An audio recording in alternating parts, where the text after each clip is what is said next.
Last night, we had an overtime thriller, a 40-piece by the 40-year-old, and some strange things happening on multiple occasions around the league. But we have to start in MSG with the Knicks, who were playing without Harden and OG.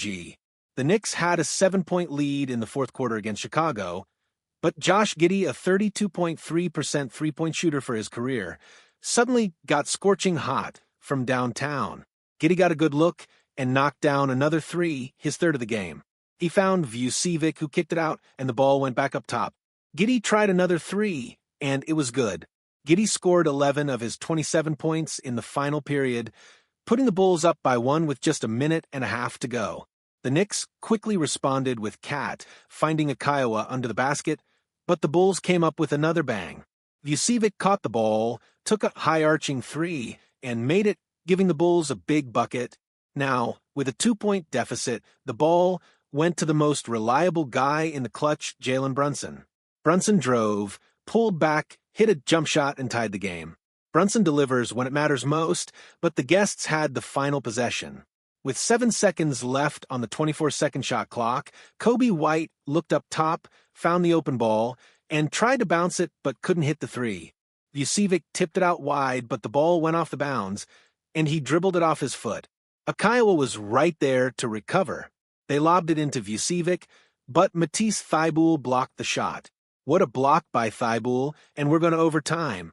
New York really dodged 2 bullets in the last seconds, the wide-open three by Lonzo Ball, and the amazing defense by Matisse Thybulle on the much bigger Vucevic in the paint.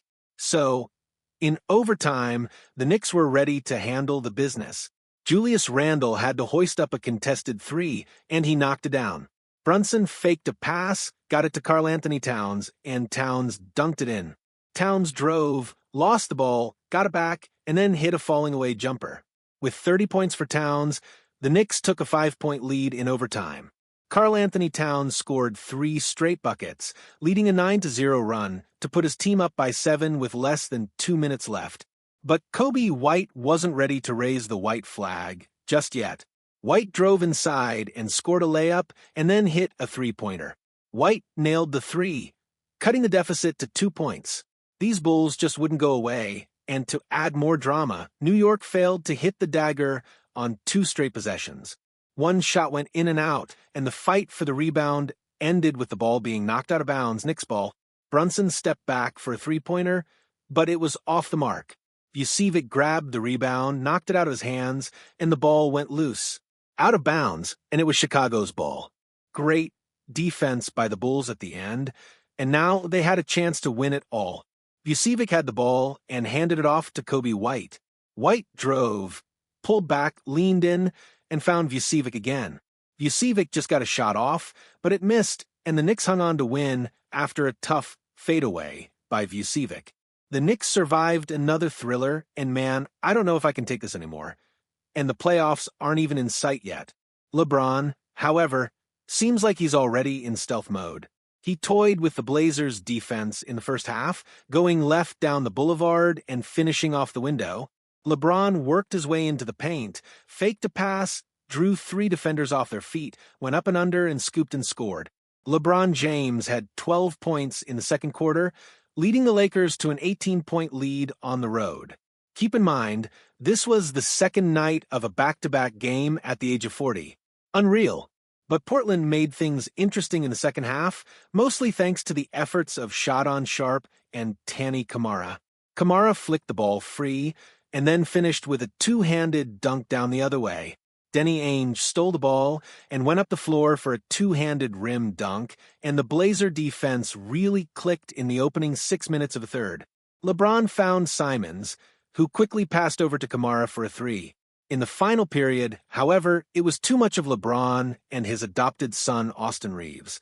Reeves had a huge impact, stepping right into the passing lane for a steal and finishing on the offensive end. Austin Reeves didn't need any rim protection as he nailed another three-pointer, and Reeves went on to score 32 points of his own. This performance came after Reeves was ejected in the previous game against the Hornets, and he had some jokes for LeBron at the end. "All right, LeBron, a 40-point ball." LeBron then replied, "All right, Austin, a 40-point ball."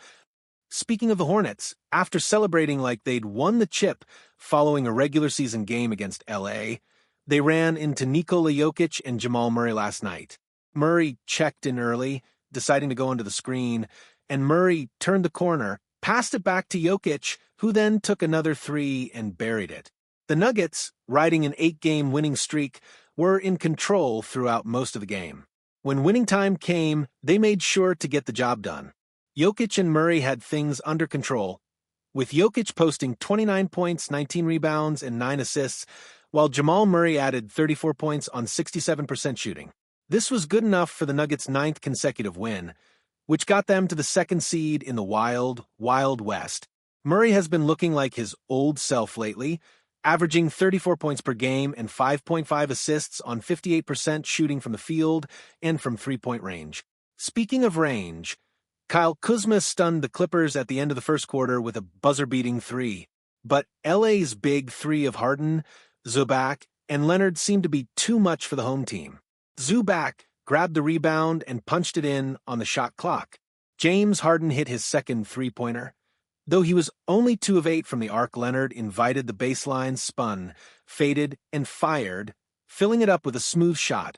But the Bucks needed someone to step up in the fourth quarter, and Giannis Antetokounmpo did just that. He got hot, scoring 10 of his 23 points in the opening minutes of the fourth, sparking a comeback. Damian Lillard took over for the Bucks as well, helping them close the game. Dame forced up a three-point shot and was fouled, making 2 out of 3 free throws. The Bucks extended their lead to 5 points. But just when it seemed like the Clippers might fight back, the newest addition to the team, Bogdan Bogdanović, hit a big corner three to cut the lead to 2. However, moments later, the arena erupted when Lillard kicked it out to Torrey and Prince, who nailed a crucial three. Then, Brook Lopez made a big rejection on the defensive end, and the Bucks secured the win. In other news, during a comfortable win by the Cavs over the Nets, the ball decided to take a break on the rim. Mitchell came through and banked it in after a lengthy hang. That moment instantly reminded me of one of the funniest moments from Cleveland's fast breaks over the years. Mitchell's laugh cheers me up every time I hear it. However, Chris Paul and Kevin Durant were all business last night. Durant was fouled by Chris Paul, and the two were talking animatedly on the court, showing their competitive spirits. This was the first game without WI after the shocking news that he would be out for the remainder of the season due to a blood clot in his shoulder. Despite that, the Spurs never trailed the Suns, holding a lead as big as 16 points. Fox scored 26 points, dished out 9 assists, and grabbed 7 rebounds, while CP3 had 13 points and 10 assists, boosted by a phenomenal bench unit that combined for 57 points. Phoenix suffered their 4th straight loss and 7 of their last 8 games. In better news, WI's diagnosis is much better than the one that ended Chris Bosh's career. Other active players such as Asar Thompson and Brandon Ingram have experienced the same issue but have since recovered, so we're hopeful WI can make a full recovery too. On the contrary, the scary all-star duo of Joel Embiid and Paul George just couldn't put things together last night. Embiid and PG, who combined for just 32 points, were outplayed and out-hustled by Luke Cornett and Peyton Pritchard in this game. The Celtics delivered a strong win, while the 76ers couldn't stop the barrage of three-pointers. In the end, the Celtics fans were chanting, "Let's go Celtics," in Philadelphia. Last but not least, the Orlando Magic are slowly but surely getting into shape again. This time, they handed the Hawks a tough loss. With just 8 seconds left in the quarter, Paolo Banchero nailed a three-pointer and then followed it up with another one in the next possession. Banchero finished with 36 points, 10 rebounds, and 5 assists, and Franz Wagner added 25 points. The Hawks didn't have a second scoring option aside from Trae Young, which made things tough for them, while the Magic cruised to a comfortable win. The Lakers, on the other hand, still struggle with defense as teams continue to exploit Luka Doncic's liability on that end. More on that in my last video. Check it out here, and I'll talk to you in the next one. Peace out.